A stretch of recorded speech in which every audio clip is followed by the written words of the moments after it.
Welcome to Continue Mission Radio with Captain James McCormick.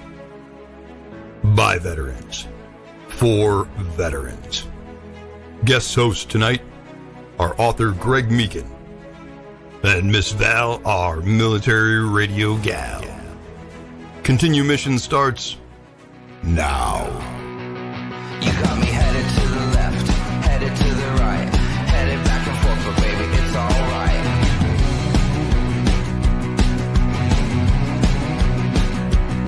You got me going to the east, going to the west, going up and down, cause baby, you know best.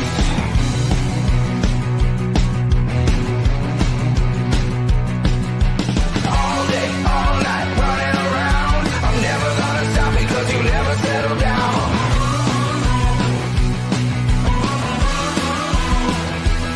You got me shooting into space, flying at the sun. I'm never coming back cause baby you're the Welcome to another rapid deployment of Continue Mission on the Veteran Channel. Today is Thursday, May 14th, 2026, and this show is coming to you from the great state of Arizona. I am Val Olson, and I am here once again at my kitchen table with the one and only, the Iceman, Greg Meekin. Today, we have a very special guest. Her name is Kathy Sheehy, a super mom from Norfolk, Virginia. There are some stories that never truly end because the love behind them never fades. On Continue Mission, we welcome a mother carrying forward the memory of her son, not only as a naval aviator, but as the young man his family knew, loved, laughed with, and still carries in their hearts every single day. I'm thrilled to welcome Kathy Sheehy to the show today. Hi, Kathy. Hi, thank you for having me. I appreciate it. Can you take a few minutes and just begin by telling us about yourself, about your son, our hero, and thank you. Thank you for being here today. Thank you. Well, I'm a native Virginian and raised my kids in Fairfax. And my son, Matthew, was the oldest of all of our children collectively in the family. He was the firstborn. And so ever since he was little, he wanted to be a soldier. And I never understood why. We really weren't a military family, although we have lots of police officers and firemen and nurses and teachers. But he, from a young age, just always wanted to be in the military. And when 9/11 happened, he was 17, and he came to me with enlistment papers and said, would I sign them? And I said, no. He said, why not? And I said, because I can say no. And so then he went forward he was going to go in the Naval Academy, and then he decided he would go to University of Virginia and do ROTC, and he thought maybe he'd be in a nuclear sub, and then he thought he would do something else, and eventually he decided on aviation. So he became an F-18 pilot and was very excited to join the squadron called the Golden Dragons. And he was stationed on the East Coast in Oceana, right here, actually in Virginia Beach area. I'm in Norfolk, but they border each other. Large naval bases here. And we're excited. We're like, Matt made it to the East Coast. We're excited. And that picture there is when I went down for his pinning. I pinned his wings on him down in Meridian, Mississippi. And I took just a real candid shot of him driving me onto the base. But so we were super excited. He got his condominium. He thought he was settling in. And within months, they decided they didn't have enough pilots that were qualified pilots to deploy. So they shipped him West Coast to Lemoore, California. And he had to leave. His brother jumped in his truck with him, and they drove across the country. And he went for his first deployment. Wow. Let's go back to the beginning of this. Like, what was it like having a son deployed, and how did you grow in your role as a mother and just supporting him through that? What was your bond like with your son? Well, I have never in my life ever had to worry about Matthew. I just never did. I mean, he was a great student. He did all his own applications for colleges. And matter of fact, when we were doing his memorial, I had to call his friends and say, what was he doing down there in college? Because I was finding out all the time things he was doing without knowing he was doing them. He never bragged about anything. And my brother used to say to me, you know, talking to Matt about like how cool it is to fly makes it, you know, he makes it sound like it's just another day in rush hour. But he was not a worry to me ever. And so when he was deploying, my sisters were all nervous. And one of my sisters called me and said, you know, aren't you worried about him? And I said, I'm not. I'm like, he's smart, he's trained. I mean, he and I privately had a few conversations. And I felt like once I talked to him, I mean, I wasn't a worrier. We lived day by day. Like I never used to worry. And so I said to Matt, you know, what's going to happen when some guy in a white uniform knocks on my door? And he said, Mom, that's the hardest job in the world. And you just don't cry. You shake their hands. You tell them thank you. I died doing what I love doing. And of course, I didn't do any of that. I didn't do any of that. So yeah, I was a hot mess. But I never worried about him. I honestly did. I did say to him one time, what's going to happen if you get shot out of the sky? Like, what am I going to do if I hear you got shot out of the sky? And he said, don't worry, I'll just be part of the heavens. And he never worried. I never worried. I love this photo. Yeah, that's a great photo of being upside down in his plane. That was his happy place, I take it. Yeah, you know, he was a Renaissance guy. I have to tell you, it was so funny that all the things that Matt was interested in, you know, if you go to Arlington Cemetery, I'm probably the only person that didn't put all of his military accolades on his, you know, on his stone. I literally just said that he was, you know, loving son, brother, and humanitarian. And people said to me, why'd you put that on there? I said, well, we come from a family of humanitarians. I mean, I just felt like that was, you know, those were the key points to his life. And the military was just a piece of his wonderful life, you know. He did a lot of great things. He was a jazz musician. He ran with the Bulls in Spain.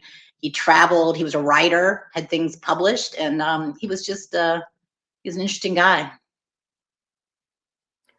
Walk us through this, because this is really...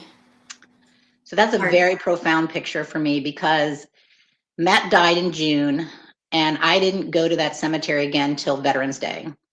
And when I got there for the first Veterans Day, there was no stone there and I couldn't find him. And I was in such a panic. I was by myself and I was so panicked that I could not find him. And, you know, I had already been laying in bed every night saying, where are you? So I was finally found him and I was sitting on my knees. This is not that picture, but this is the following year. I was on my knees just crying hysterically. And this guy came up behind me and he knelt down beside me and put his arms around me. And he said, who are you visiting? And I said, I'm visiting my son. And he said, I come every year with a friend of mine. She visits her husband and I bring her every year. And he said, and every year I'm going to come visit your son. And he kissed me on the cheek. I mean, a complete stranger. And so I sat there crying for a few more minutes and I turned around and he was not there. I couldn't even figure where he'd come from. And like, so the next year on Veterans Day, I went hoping I would see this guy. And that's that picture of me sitting there just waiting and waiting and waiting. And I never saw the guy again because I kind of felt like he was an angel. And I was like, I think I just visited somebody that really isn't on this earth. And so a photographer actually took that picture of me because at that point, you know, a year later, I was still just struggling. Yeah, that, wow. You know, it's these moments where we stop and we really think of the cost of service to this country, and we never want to forget that. And I really feel like their legacy continues on, and so I want to talk about that because I see that that his interest, you said he comes from a legacy of humanitarians in your family. So you know, talk about that, about him. I want to know like what his love was and how his spark carries on in your family. Yeah, well, you know, being the firstborn, everybody kind of thought they were his mother. My sisters loved him like they were a mother as well, you know, so he was a great loss to the family and to the cousins. We have 12 kids amongst us, 11 are boys. And this is actually a picture of my middle son there got married. And in honor of Matthew, he gave all of the cousins a little jet, and then he wore a little pair of wings. And his wife to the left there, she pinned one of Matt's pins up inside the hem of her dress, which his cousin Bridget had also done at her wedding. So they tried to keep him alive in the activity, because these things are very difficult to get through. As everybody knows who's lost somebody they loved, everything is marked with the first baby born, the first marriage, the first graduation. But Matt was so interested in so many things that it was almost kind of funny to me when I realized that I knew so little about him. I remember when the DOD came, or whoever came to ask about his training. I mean, his what do you call it? You know, Like his clearance, yes. you know. And the guy sat in my living room going, "What did he do in the summer of 2000 and this? And what did he do in the summer in 2000 and this?" And I'm like, I don't remember. And he goes, "Well, did you know he was in Spain?" I'm like, "No, I didn't know he was in Spain." You know? So, I mean, it was just all these things. He was just always doing something. And I remember one of his friends, when I was just boo-hooing about the way he died, him saying, "It is not about the way he died, it's about the way he lived." And of course, that's a thing we say all the time, but especially to a parent, it is also about, you know, the trauma related to the loss of a child you don't expect to lose. And even in war, I'm sure most of us parents don't expect to lose our children. You know, I didn't expect it. And of course, I thought he was safe as a pilot, you know. So yeah, he had a lot of things going on in his life. He loved to write, and he was funny. There was this guy at UVA that told me that they kept inviting him to be the guy that hosted dinners because he was so funny. And his commander told me that when they crossed the meridian, they were having all these guys doing limericks, and he felt bad because they kept picking on Matt because he was so good at it. They had to keep calling him up, making him do another limerick. He was super funny. And two of his friends from UVA said at his reception after his funeral that they'd never been in a room with so many people with Matt Klopfer, and people weren't laughing.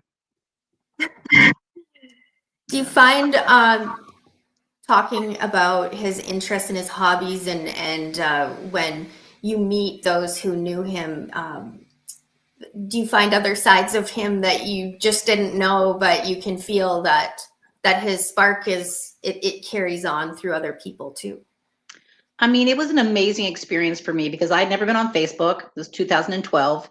And so I didn't know how to reach out to half these people, didn't know the people in his squadron at all. I mean, a single guy in the military, the families really aren't involved, you know? And so I didn't know most of these people. And somebody said, you know, get on Facebook and post something on Facebook. And it really opened up such an experience for me to understand the young man, Matthew, you know what I mean? And I was so amazed by the stories people told me. I mean, this one girl told me that she had in high school, she'd had her locker broken into because her arm was broken and she couldn't lock her locker, and all of her books were stolen. And she said Matthew heard boys in the locker room talking about having stolen this stuff out of a locker, and he took her to the principal's office. And I remember her saying in an email to me, "I'll never forget that 14-year-old boy standing beside me," because he came under great peer pressure after that. And there were many stories like that, some of them very personal, very, very personal stories that people told me of what Matt did for them. And, you know, you just don't know these things are going on. Unfortunately, you hear about them after somebody dies, but it does give you a lot of comfort to hear from people who, I mean, it's really the power of one, you know, just hearing that one story about something nice he did. Yeah, and I think it talks to his mission too, you know, like all these things you're hearing afterwards. You know, that's what it's all about, and why it's so important that, you know, when you have that connection, I think it's so important, mother and son, that you talk about that and share that, because there's others that are going through similar things. And I want to just talk a little bit about what it was like for you, like the healing part of things, how you're able to talk so openly and freely about him today, and what you've gone through, whatever you're willing to share with others. I have to tell you, it has been a journey. It was so dark. And I tell people all the time, it feels good to live in the dark. I mean, it feels good to be depressed in the dark, in your bed, not talking to people, not seeing people, being lonely and angry and sorrowful. It is so easy. But you know, I had to go off to work at some point, and I had to launch my other two sons back into their lives because they were so devastated. And at some point, you know, I had to pull myself up by my bootstraps, but that caused some delayed grief. And so I wasn't really sure. I mean, Matt's death was complicated, and I had to go investigate it myself. And so that created a fair amount of trauma in me. You know, I went and stood where he died. I looked up his medical records. I read his autopsy report. You know, I don't think I understood what I was going through during those dark periods because I looked pretty much okay on the outside. I mean, people were kind of like, well, she's not quite the same, but you know, she seems okay. But I felt a little crazy in my head and I couldn't figure out why. And I was having nightmares and I was, you know, waking up in a panic every morning and I was having this fight or flight responses. And it was about 7 years into it that I decided I was walking off my job. I'd already walked off the first job. So I was walking off the second job too. And I remembered I was just going to go to this employee assistance program for like 5 visits to see if I could settle myself down. And I, at that point, was diagnosed with PTSD. And I have to tell you, I said to the woman, well, that's not possible. I don't really have, you know, like I have grief, but I've not experienced things that other people have experienced who have PTSD. And she's like, you do. And it was a dual diagnosis of PTSD and protracted grief.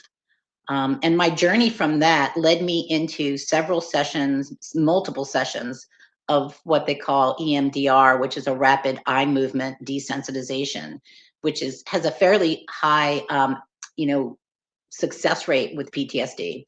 And I'll tell you, that got me about 70% better. I still left the job, but I didn't walk off of it. And from that, I met a lovely person named Joanne Steen, who wrote a book called We Regret to Inform You. And she really explained it to me, and her book does as well. And everybody, even if you're not in the military, should read that book because it is really profound to understand that it is probably significantly underdiagnosed in military families. But that is really what launched me 7 years into grieving for Matt, into doing things like writing. I did some writing on medium.com and, you know, trying to really celebrate his life instead of obsessing over the death. Wow. So for those that are watching this that can relate, what advice do you have for them today? Because you've talked about that dark period and here you are celebrating his life moving forward. But what advice do you have for people that are still between that dark place and choosing to come out of it? And how has that affected you and the memory of Matt as well?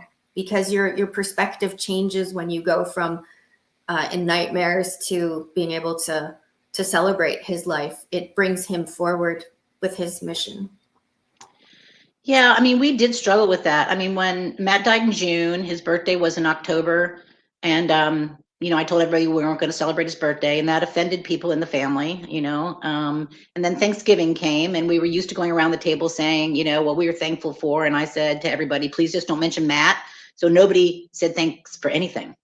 They just didn't go around the table. So by the time we got to Christmas, you know, the rumor was nobody was going to come to Christmas, but the family was kind of falling apart. And I said to my brother, we're going to have to start saying his name out loud. We're going to have to start talking about him. And I said, my brother would lead the prayer. And I said, would you mention him in the prayer? And my brother couldn't do it. Couldn't do it. So when it got to dessert time, my middle son, Christian, stood up and he said, we have to start talking about Matt or he will disappear. And it was a really profound moment because I think if I had one bit of advice, although I tell people, if I had my way, I would take the word grief out of the dictionary. I think because we use it, we then have to have a theory behind it and the 5 stages and everything. But it's such a primordial feeling that I really think that it gives us unrealistic expectations of ourselves and the family and our friends. So I tell people all the time, don't try to pull people out of it. Just get down in the hole with them and stand beside them. There's small things that people need. And don't be surprised by the people who can stand beside you. It's typically not the people you think will stand beside you because they're hurting too much. So there are people that can't watch you suffer. So I say just give yourself that time and try not to be hard on yourself. Educate yourself and your family that grief doesn't really have a timeline. Sorrow doesn't. Try to understand traumatic grief, because I really do think the protracted experience we feel in traumatic deaths, not just in the military, has to do with this entity of traumatic death. It is a PTSD symptomatology on top of grief. And treatment for it is really helpful. Also, all the other things. I tried everything. I went to a support group. I read books. I blogged. I dictated notes to myself. I think all those things help, without any expectation that you're actually going to achieve anything. But and finding a purpose. Like, I thought work was my purpose. I'm a pediatric advanced practice nurse. I was at the National Children's Hospital in DC. I actually thought I had great purpose, but I lost all of my purpose. And I've spent years trying to find it. And I've got a little bit of it now. I'm working with the Vietnam Veterans of America now, and working with some potential changes I hope will make a difference for the next family. But be kind to yourself. Be kind to each other. I mean, people can be hard on you when you're not progressing. Wow. There's a lot to unpack there. There's a lot to unpack. And I don't want to brush over it, because I think when you follow what you feel and allow yourself just the space to be honest about it, you can kind of, change the direction. And so I've got a few questions rolling through my head here. One, looking back on it, the dark, coming out of it, going through it, it's brought you to where you are right now. So do you look back over that as a part and a piece in this, like you're encouraging others that it's okay to be where you're at? Do you wish you'd not had to go through that experience, or do you feel it shaped you for exactly what you're embarking on next? Yeah, and I do want to be cautious to say, if you're having significant problems, I mean, I did get a lot of help. If you're getting significant problems, you need professional help too. Like, I went to a grief counselor for 2 years, and then I went to a psychologist, and then I went to a group meeting for like parents who lost children. I would tell you that it didn't save me. It kept me from obviously being completely dysfunctional, not getting back to work and stuff. Although I was pretty dysfunctional at work. I mean, the people were kind to me. I mean, they were just happy I was back, and they were incredibly kind, because the military came to my work environment to regret to inform me. So it was traumatic. The work environment was traumatic for me. But I would say that, I think it's okay to stay where you need to stay, as long as you're not harming others too, and my family did feel like I was harming them. I mean, I think that's something to be cautious of, that they felt like they could not deal with me, and that I was being selfish and I was being other things. And the grief counselor really helped me understand shared grief. And when you're having shared grief amongst a bunch of family members who love each other, you really can't help each other. You can't expect help from them. And I expected more help than I was getting, because I was not understanding their grief, which I understand better now. But I do think it personally helped me. But I also had the freedom of great people at work. I had the freedom of being able to make a good enough salary that when I decided to pick up and leave the first job and go to the second job, I was successful there, because of my background and my education. And I mean, underneath it all, I'm a relatively resilient person. So it underneath it, I kept saying I would get back on my feet. But it was just compounded grief. I lost relationships, I lost friends, my family got splintered. And I felt like I was kind of on my own. But I think there is this whole notion that then you kind of crack wide open. And then once you do, you emerge out of it a different person, much better after having gone through traumatic events that you've survived. Wow. Okay, I want to talk about any little moments through this where they were just like little pockets of unexpected, where you could just breathe in unexpected ways. What did that look like? You mean like kind of early on, or At any point? Because I think obviously this is something that you live with every day, and it changes who you are. But are there little moments that happen where you just feel you can feel that it's going to be okay, and right where I'm at and moving forward, everything is just going to be okay? Yeah, I have incredible people in my life. And, I think although the people closest to me suffered a great deal, I have a lot of friends, and I'm also an Irish citizen, so I have friends and family overseas as well. And there are moments, especially when I'm with my family and friends in Ireland, where I am amazed at the tiny little things people can do for you that make your heart just sing. And I have a friend over there who I found this rock in the yard where this house was that we had in Ireland. And it was just this big old boulder rock that, you could pick up, but I didn't know what to do with it. And I felt like, maybe you could paint on it or something. And that rock is sitting at my doorstep here in Norfolk, which I just moved here like a month ago. And she put Matt's name on it, and she put some wings and a blue butterfly on it. And I can't tell you, every time I step on the doorstep, that makes me smile. And there's friends I have here as well that do such lovely, wonderful things for me, whether it's a card in the mail or watching my dog for me.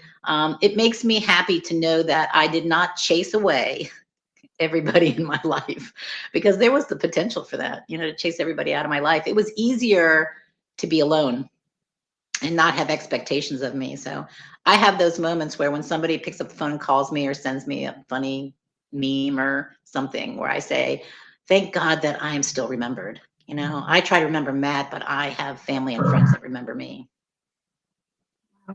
Um, I want to talk about your work with the Vietnam Veterans Association, what that's been like for you, and what it feels like, because that's how you and I met at a meeting. Yeah. So just go there, spend some time talking about that. So this is just a wonderful opportunity for me. One of the big key things that came up in this psychotherapy for PTSD with me was, you think that the monster under your bed is that they came and said, we regret to inform you, right? But that wasn't it. The casualty officer program with the Navy was amazing. Matthew's command, amazing. His commander, his, XO, amazing people, squadron, they were all wonderful to me. It wasn't what people would expect. And of course, I'm a realist. I know you can't cheat death all the time. So my son had died, but that wasn't what came out as my trauma. What came out as my trauma was related to a local sheriff's office, and also with the NCIS as well, with never really being heard. And so there was this kind of sense of invisibility. There was this sense of like, you don't really belong or exist, I should say. I mean, yes, you're the parent, and yes, we'll send you this information and we'll go through the ropes, but I really was not being heard. I talked to Matthew hours before he died, and no one would hear what I was saying. So when I realized that was part of my trauma, my goal was to be heard. And I still could just never be heard. So I was lucky enough to get connected with VVA, the Veterans of America, Vietnam Veterans of America, who heard my story and were like, wow, we find this really interesting, what you're trying to do. And what I was trying to do was just change one little thing that might have changed the outcome in my story to be more positive, but in the future might affect others instead, because my story for Matthew is kind of over in terms of his, death and manner of death and all that. So they listened to me. It was a great conversation. It was with James McCormick and his legislative assistant, Elena Howell. And it was a great conversation. And then from that, they went, Elena and I went on Capitol Hill, and we did a follow-up visit with my congressman to talk about whether or not legislation could be made to help change this one thing having to do with the medical examiner. And then from that, James was kind enough to invite me to speak at the luncheon, which I met you at, Val. And I'm so appreciative of James and Greg and you, because talk about healing. I mean, if you had to say one thing that will help people heal, is they have to be heard from their own reality, their own worldview. you can't keep telling to people, but this is the way it happens and this is the way it happens. You have to hear people's worldview and see if you can come into the middle somewhere to understand your worldview and their worldview. And so I'm so grateful. So I don't know exactly where we're going entirely yet, but I did draft a piece of like a proposed legislation having to do with the medical examiner. And I'm not really sure if that will end up being policy legislation or whatever. I am working with Congressman Vindman's office, who was my legislator at the time.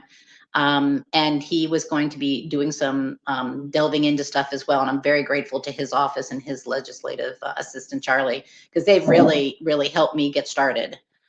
So we'll see where it goes. You know, it's the end of the legislative season, really. So maybe we'll pick it up again next year. But in the meantime, I'm hoping to really get to as many legislators as possible, especially with the VVA's support, which they have been strongly supporting me, which I'm grateful for. They really do. I wouldn't be on the air here today without their support and just the warrior ethos that no one is left behind, and to hear these stories and to hear what you're doing and how you're working with them.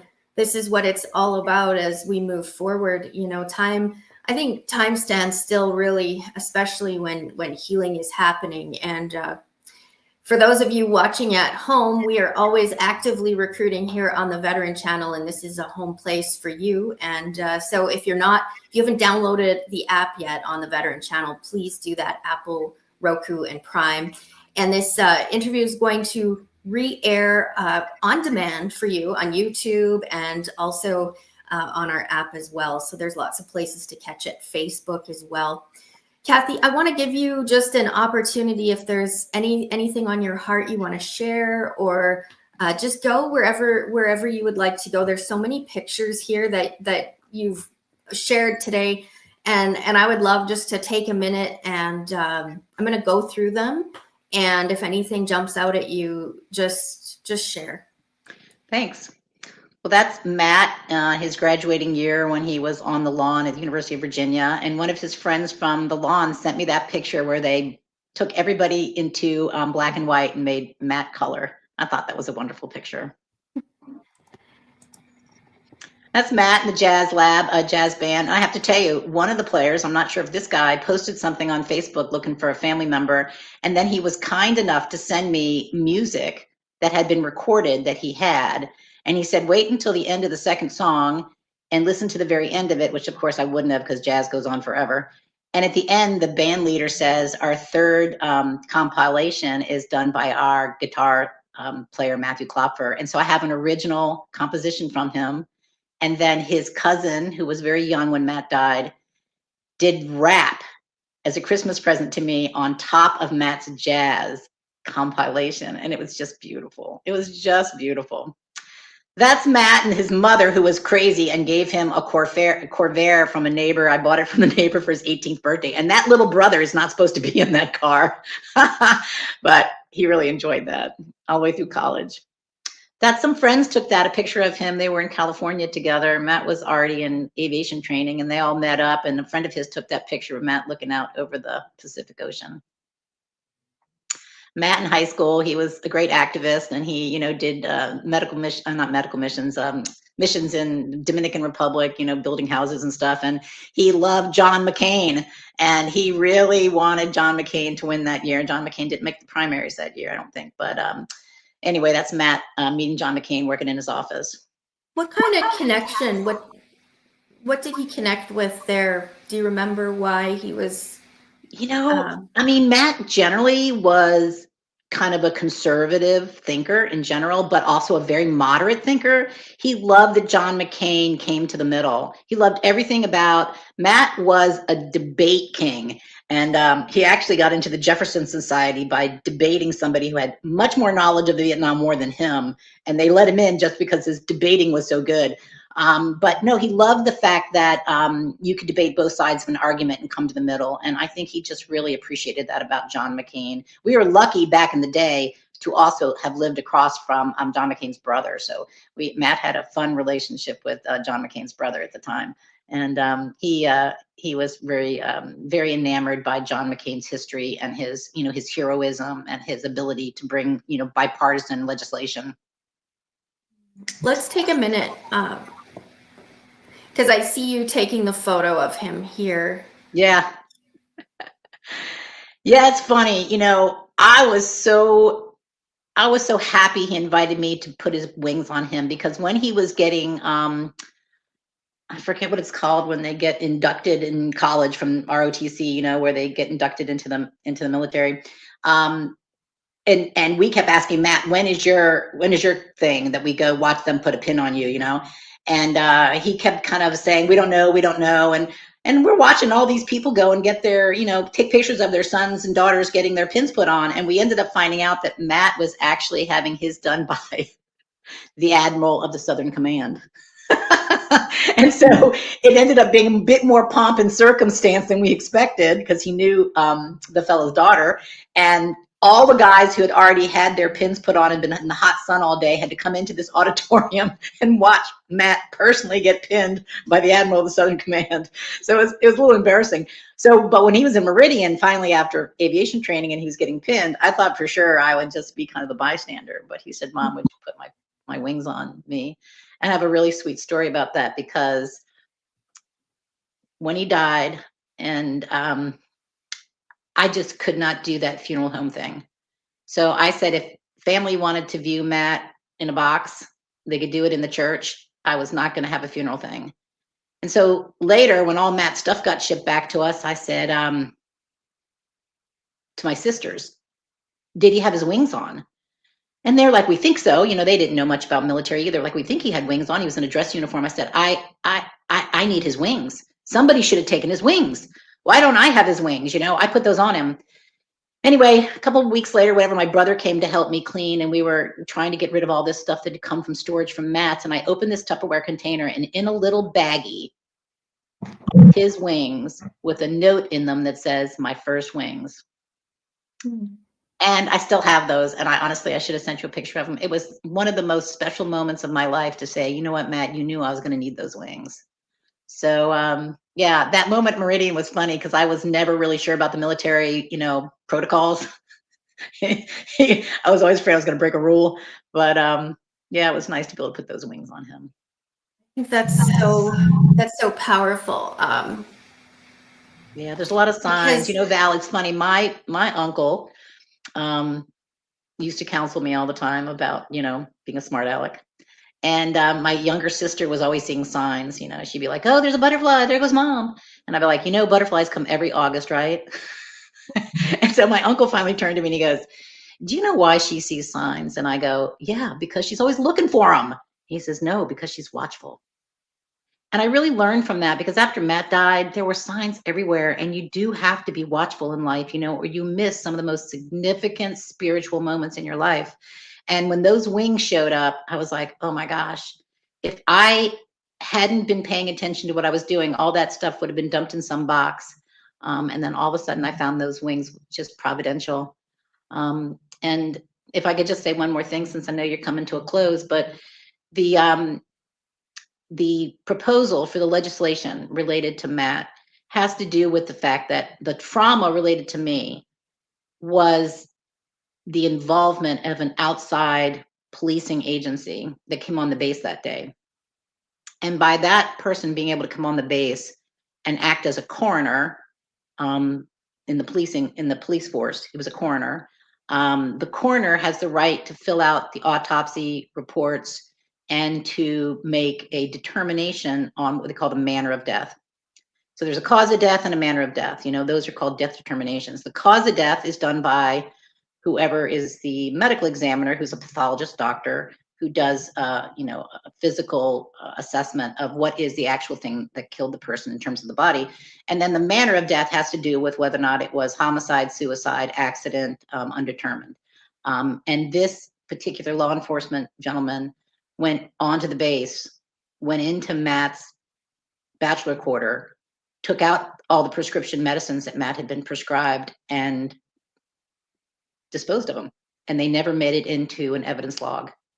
And so my hope is that would they consider if an autopsy has to be done, because not everybody does get an autopsy, but in the event of an autopsy, when you have the highest level of training involved, which is the medical examiner, that medical examiner get all the information and they be allowed to make the determination of death for both things, manner and cause. Because Matt's death involved a medical decision maker, which that sheriff was not.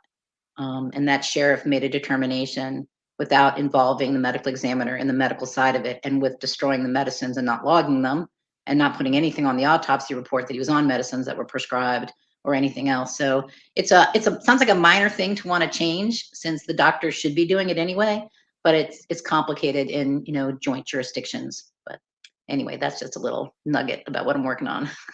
That makes sense, and I mean that paves the path for others, because as recruitment continues and we move into the future, this is how we do it, by addressing where the problem is and coming up with solutions. And all, credit to the VVA for standing with our military, with our families, and being willing to listen. And I think conversations like this are key. And I am so grateful that you would come on and share and connect with each of us watching today. And I feel like that story of the wings is so powerful. And I'm coming back to this picture because you can see through the glass here, and it feels like, you're giving him his wings, but each and every day that you're still mom and he's still your son, and the journey goes on and continues, and his legacy continues today in so many different ways. So, wow, what a moment. This photo to me just speaks to how you've described your son today. Just seeing the world from that view. Most people never get that opportunity, and I think you're born with that. You go after it, and when you reach that and you have a heart to help people, I think it's just the beginning. Every day is a fresh day and a fresh start, and this picture is so inspiring to me. Yeah, it's I wrote a story on medium.com when it was his birthday one year about how I felt like he was like a comet, just like this eccentric excelsior body just flying through the sky and burning up real fast through life. And he had a wonderful, wonderful life. He did just so many things, and he was so loved. I'm an advanced practice nurse who's seen a lot of children die. I've prayed for a lot of children that died anyway, and I know you can't always save people from dying. So, the death of Matthew was so traumatic to all of us, but it was much more, the trauma was much more about the treatment and the way it was handled. And that's what I hope people learn from. I hope people can learn from that. It's a big machine to deal with, trying to make even the tiniest bit of change. But I mean, it just paves a little bit more light into the future. I hope that, maybe if people listen, just be open. People want to make their decisions and never change them, And I wish people would just be a little more open to going, yeah, I see what you're saying. Well, you explained it in a way that is so easy to understand, so relatable, and it impacts every family with a child in service. And so to me, I'm inside of that machine all the time, and policy is how we do it, and speaking with politicians, and there's the right thing to do and there's the wrong thing to do. And so when you're presented with solutions that really make an impact like this, to me, we carry on, and that's what the VVA does. And so I encourage you, go on their website, vva.org. It is a huge resource. It's not just ideas, it's history, and it's present day, and it's the future in motion. The VVA carries on, and they are like our North Star. That is where I direct people, because I actively see daily what they're doing, and no one is left behind. And to think how that, connects you, connects the people that are watching online. You are not alone, and that's the important part of this. So I'm going to wrap up, but I want to give you, if there's anything else you want to share, take a minute, go ahead. And other than that, I'm going to close out. I'm just having to do with the VVA, I'd just like to say, not only, again, I'm so grateful for them, but having been the mother of a 27-year-old who died tragically, you don't think of your son being a veteran, it's very interesting that you just think they're gone. I mean, they're gone, and they're not they didn't retire, whatever. But I think what I really appreciate about the VVA is that I have started to look at Matt as a veteran. I'm like, I mean, doesn't death still make it so they are, able to be a veteran? And it's just giving me a new way of looking at it, instead of just this tragic loss of lost time, lost opportunity, lost memories, lost time together. I look at him now kind of as a veteran, and he just retired in a different way. So true. The Veteran Channel is featured on Roku, Apple TV, Amazon Fire, of course, Greg Meekin's YouTube and Facebook pages, and dozens of other platforms. Continue Mission is produced by veterans for veterans. And remember, everyone, we are actively recruiting, and your mission starts now. Thank you, Val. Welcome to Continue Mission Radio with Captain James McCormick. By veterans, for veterans. Guest hosts tonight are author Greg Meekin and Miss Val, our military radio gal. Continue Mission starts now. You got me